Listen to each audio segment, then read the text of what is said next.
Let's rack our Chardonnay. I'm Greg. I'm Julie, and we're the Crafty Winers.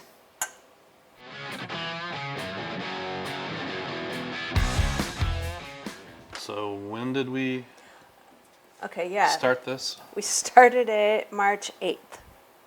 And today is the 18th of April, so it's been a month and 10 days since we started it.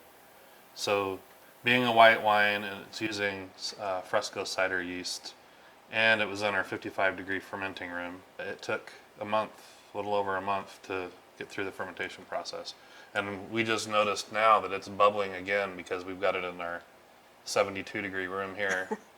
So it looks like it's fermenting still, but it's not. So we took a gravity reading on the 15th, so 3 days ago, and it was 0.992, and took it again this morning, and it was 0.992. So that's the only way to know that your fermentation is done. Most of the activity is done, is stopped, and you take two specific gravities at least 2 days apart that don't change. And that is giving us a reading of 13.9. Is that a 9? I can't read your writing. That's a 9. 13.9% alcohol, so not bad. Yeah, that's about what we wanted. So it's important to keep notes so that you can go back like we just did and see what we did. Because we don't remember a month and 10 days I don't back. remember yesterday half the time. But we have a video on batch notes and a template so that you can print off your own.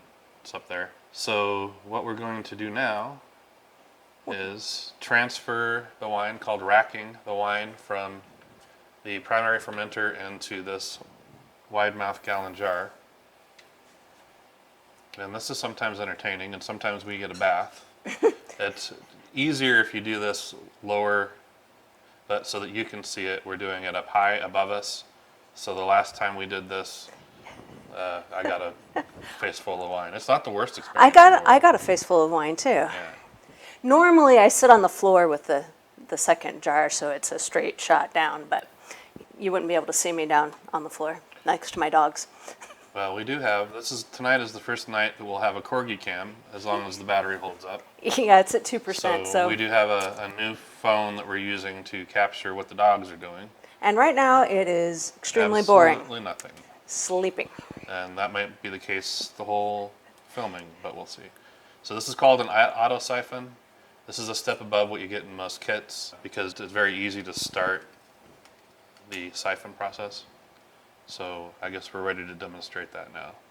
So the color of this is still a little dark. We kind of expected it to lighten up a little bit more to be a Chardonnay color, but the additives that we're going to add today will probably fix that in short order. Right now it kind of looks like tea. Herbal tea. We're also going to taste this here in a minute, and I'm looking forward to that. Me too. I'm not as big on white wines as she is. I'm more of a dry red wine person, but I can handle a good wine, especially if it's homemade. I don't really care as much what the variety is.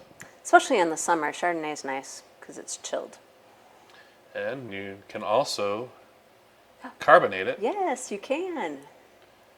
And make it into something that's more interesting, like a sparkling wine, or hey, maybe we'll do a video about that. Maybe we will. Maybe I've spent a whole bunch of money here in the last couple of days getting the equipment so that we can show you that. So stay tuned. Spoiler. So now I'm tilting this jar because it was starting to get shallow, and I want to get as much wine as I can, again, without the lees getting sucked up into the tube. So by tilting it, I make it deeper, more wine to get. If it runs out of liquid, it's sometimes kind of hard to get it started again. So it's important to kind of keep it going as long as you can. You may or may not get it started when there's only a centimeter or two of wine left in there. So now we get to take a little taste. All of the equipment here has been sanitized. It's a little bit less important at this stage now that there's 14% alcohol in the wine. But we still do it. We're not taking very much of this out. Where's your glass? I don't have a glass. Oh, we're using I thought we were glass. sharing. Community glass. We can share, right? Then I'll put twice as much in there. There we go. Don't know what to expect. Could be good, it could be bad. It definitely smells like Chardonnay.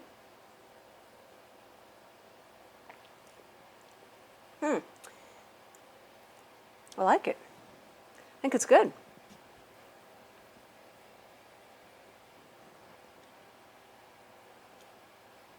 Wow, it's got a lot of flavor. Yeah, it does.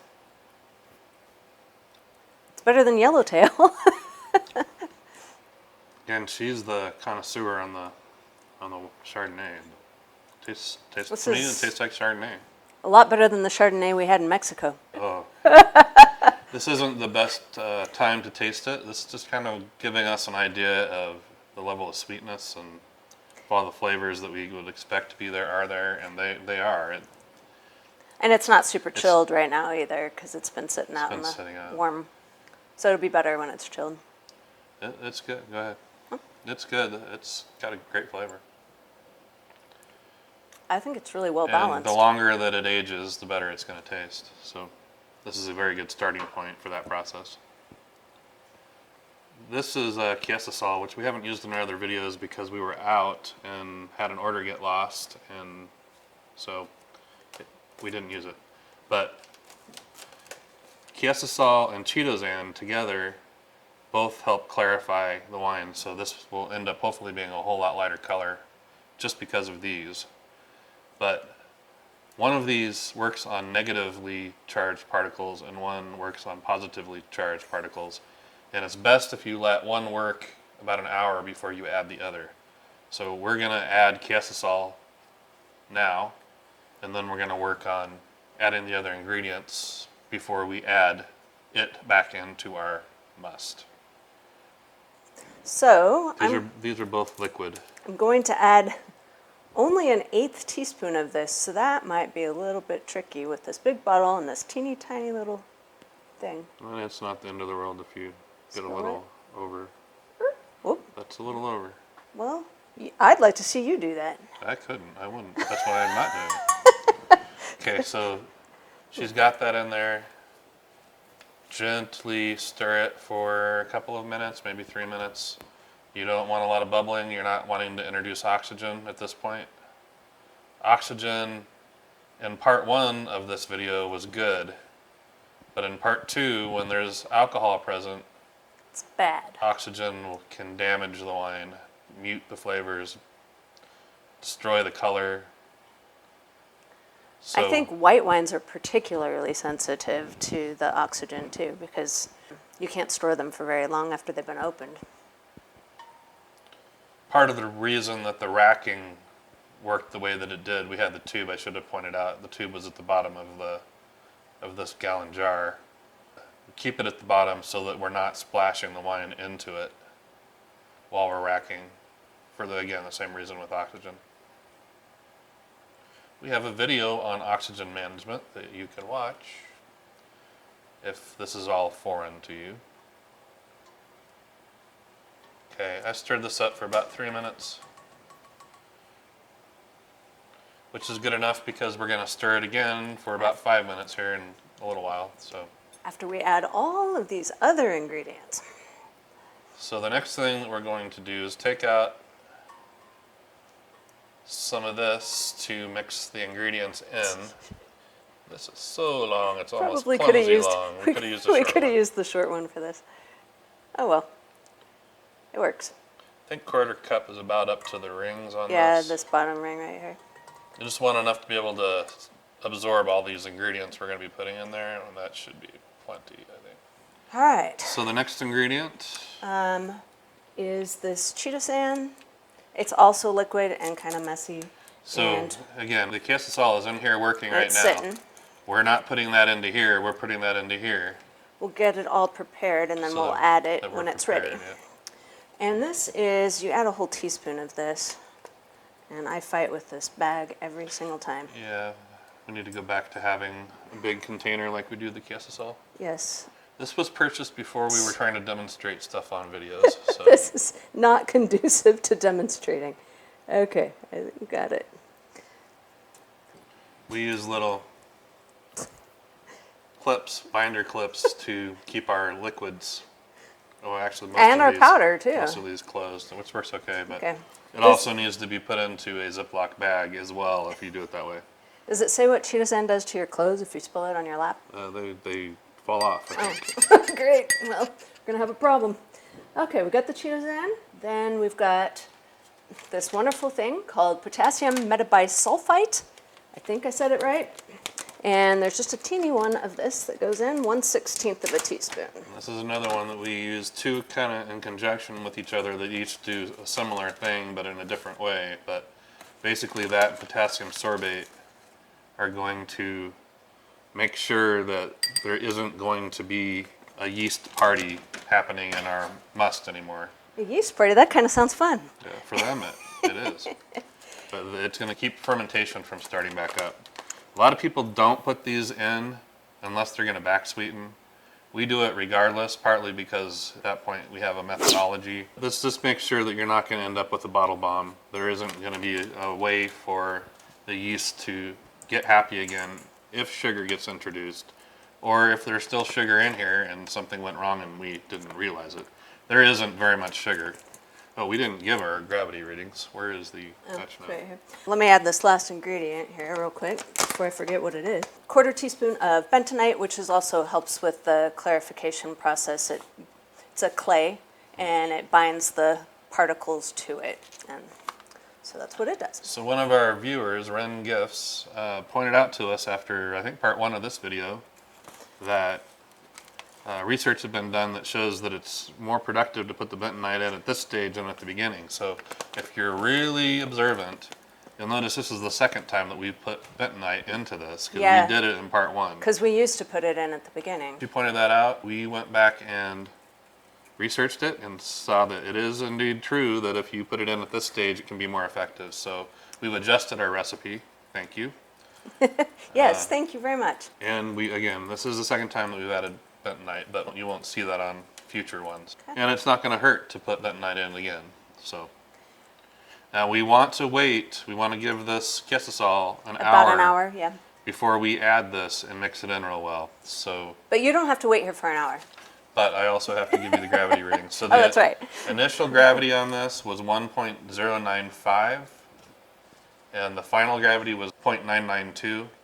So that results in 13.9%. But the 0.992 final gravity indicates if it's below 1.000, it indicates that there's alcohol in here. There isn't sugar, or at least not a substantial amount of sugar. When we tasted it, there wasn't a sweet taste. So Not any more than a Chardonnay should have. is it possible without these additives for fermentation to start back up again? It is possible. So by putting those additives in there, we ensure that it does not start back up. So we're going to give this the remainder of about an hour, and then we will come back and show you the next step. Okay, so we waited almost an hour from when we put the quesosol in here. It hasn't been quite an hour because we have our cameras rolling, so we're kind of in a hurry. And it's not going to hurt. The longer you give this, up to an hour, the better, probably the clearer it's going to be. And we were just noticing the color of the stuff that we're going to be adding to our nice Chardonnay colored wine is quite cloudy, but it's a combination of the bentonite Yeah, and the... I'm pretty probably sure the- it was the bentonite, because that's when it started to get milky. We added it to this and mixed it in this so that we're sure it's completely mixed. Before we put it in here, it's going to make it a lot easier to stir this in. You want it to be really well mixed. Yeah, we do this with all of our additives. We mix it with the must before we put it in there because it's so much easier to mix it up. Most of this stuff is going to end up being lees again at the bottom of this when we go to bottle. So I wouldn't worry too much about the color. I wouldn't. We were actually discussing it while we were waiting for the quesosol. Most of these ingredients, some of them probably you don't want to have in your body, but you're going to have very little of it because these are by design going to fall to the bottom when they get particles that cling to them. So yeah, some of this is going to end up inside of you, but not this much. It's all. And you'd have to drink the whole gallon anyway. Yeah, I could drink the whole gallon. I've seen I you could do it. Okay, shall we put it in? Without further ado.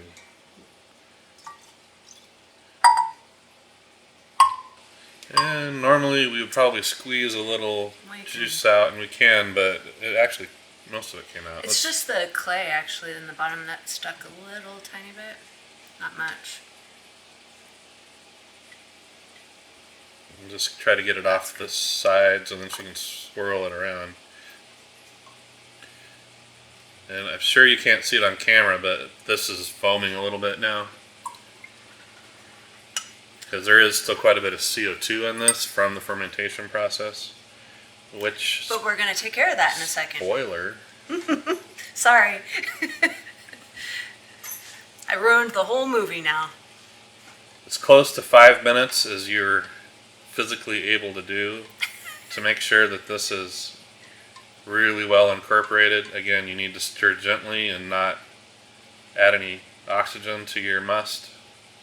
Or I guess you can really call it wine now, because it pretty much is wine. It's not completed wine, but it's beginning stages wine. And I'm seeing a lot of CO2 as I'm stirring this, so this is actually degassing it as well. We're going to use our food saver, but you may not have a food saver, and you can degas this stirring. We usually do a lot of the degassing at this stage, and then before bottling we make sure that there's no CO2 left. But naturally, as this sits in this gallon jar, it's going to be giving up a lot of the CO2 just over time. And this will have some time. We'll keep it in this probably for a minimum of 4 weeks, and possibly longer before we bottle it. 4 weeks we'll probably take a tasting, and we'll see if she thinks that it tastes how she wants it to taste. Okay, so it's been about 5 minutes. Next thing we want to do is check the pH to see where we're at, because we may need to make an adjustment. And if we make an adjustment, we want to give it time to clear back out again, our adjustment.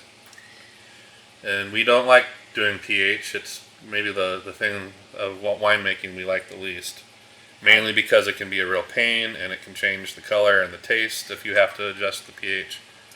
We have a video on that. I may be at my 5 links that I can do in a video, so if I can't link it up there, just go find our managing pH video, and you'll get an idea of why we don't like doing it very much. You don't get to see all the torture we went through on the video. Thank God for you. It's very important. You want the pH when you start this process, you want it to be between 4 and 6 for the yeast, but before you bottle it, you want it to be lower. So for white wine, before you bottle it, you want it to be about between 3 and 3.2. Which is lower than red wine. Yeah.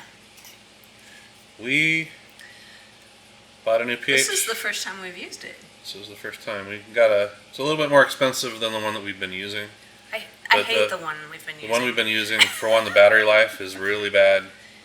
And for two, we started kind of having doubts about whether it was accurate, coming with accurate readings. It might be fine. We're still going to probably recommend it, but this is more expensive, and we'll be able to compare it to the other one and see if it's more accurate or whatever.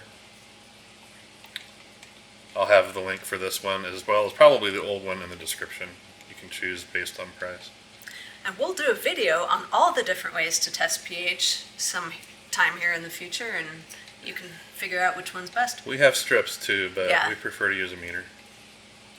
Once you start using a meter, it kind of gets spoiled. So the pH on this, and we're going to put this on our batch note, let's go with 3.31. Okay. 3.27. Which one of those is in our range? Well, 3.27 is closer, but we said between 3 and 3.2. That's 3.2. So when you're doing pH readings, you need to stir it around like I am, and you need to give it time for it to figure it out and quit moving. And this is still moving. Yeah, it takes a while sometimes. So you can basically just pick the answer you like, which is what I do. Because we don't want to adjust the pH. Or you can just keep stirring it here until it quits moving, and that's kind of what I'm doing. And we'll test it again before we bottle it, yeah, too.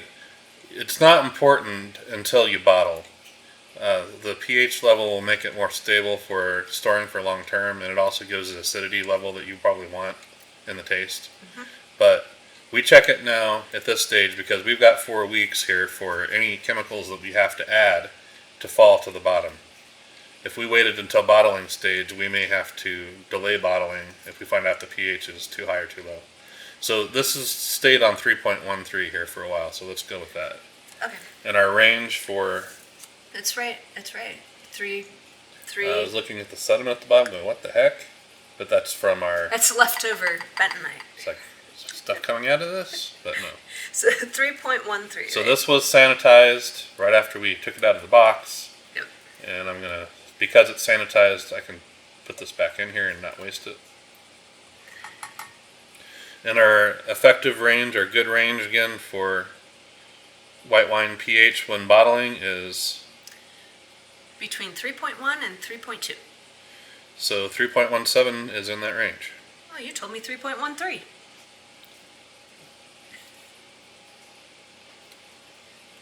We'll go with whichever one she wants to go with. It was It's still moving, so moving. I just turned it off. You want to use distilled water and rinse this off before you store it, or that the wine will dry on it and make it take bad ratings. So I'm going to keep the cap off to remind us to do that. So we had a long discussion on whether or not she wanted oak flavor to be in the Chardonnay. We were discussing splitting this into 2 half-gallon jars, but we don't actually have one available at the moment, so we had to make a choice. To oak or not to oak. Right. We were going to have one half-gallon batch oaked and one that wasn't, so she could decide which way she liked it best. So I'm going to go ahead and put oak in this We'll one. bite the bullet, but we're not going to put. We're only going to put 3 cubes. Yeah. Which isn't going to make it terribly oaky one way or the other. So we've got these infusers these are tea infusers. We've got 2 different sizes. I think we have about 10 of these infusers now total, Yeah. but this is the small size. We'll link this below. If you don't use this, typically the oak is going to float on top, which means it's not having the best effect in the wine. So this should sink, and if not, we'll add a couple of marbles. And then the fishing bobber is so that we can easily retrieve it without going fishing for it at the bottom. No pun intended. So 3 oak cubes, lower this in slowly because you don't want to introduce oxygen. Let the oxygen out the top, and down she goes. We don't Again, need marbles. all of this was sanitized just prior to filming, including the bobber. So the last thing we're going to do before we put this back in our 55-degree fermenting room is degas this. And I'll show hooking up to it. We're not going to make you sit through it. If you're interested in why we use the food saver, how we use the food saver, you can watch our food saving, or managing CO2 and oxygen Yeah, that's video. the one. Okay, so here's our food saver.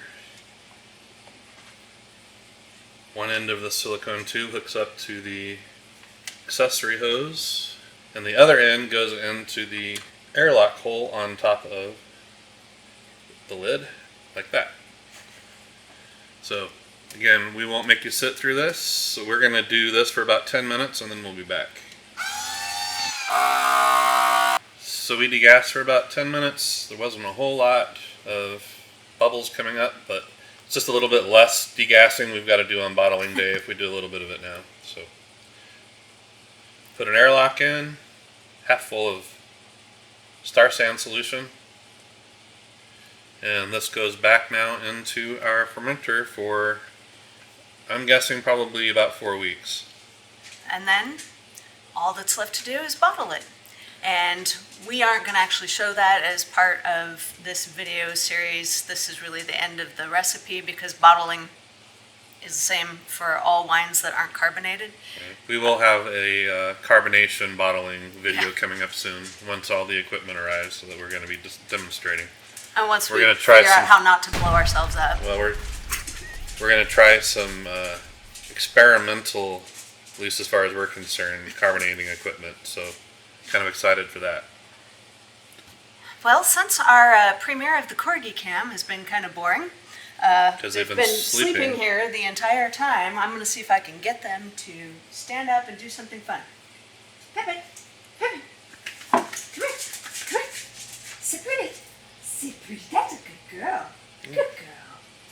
about Nori? Nori is ignoring me Give me completely. 5. Good job. Nori, come here.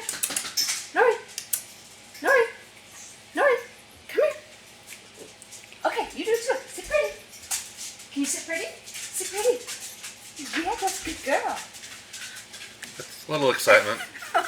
It's the most excitement they've had Hopefully all the evening. CorgiCam should probably catch them doing what they normally do, which sometimes is cute. So just Sometimes. sleeping isn't real cute. But. Hope you liked our video on Chardonnay Part 2. If you missed the first half of it, go check it out so you can have the full recipe. If you did like it, click the like button, and if you haven't yet subscribed to our channel, please do. We appreciate your support. If you have already, thank you very much, and until next time, cheers!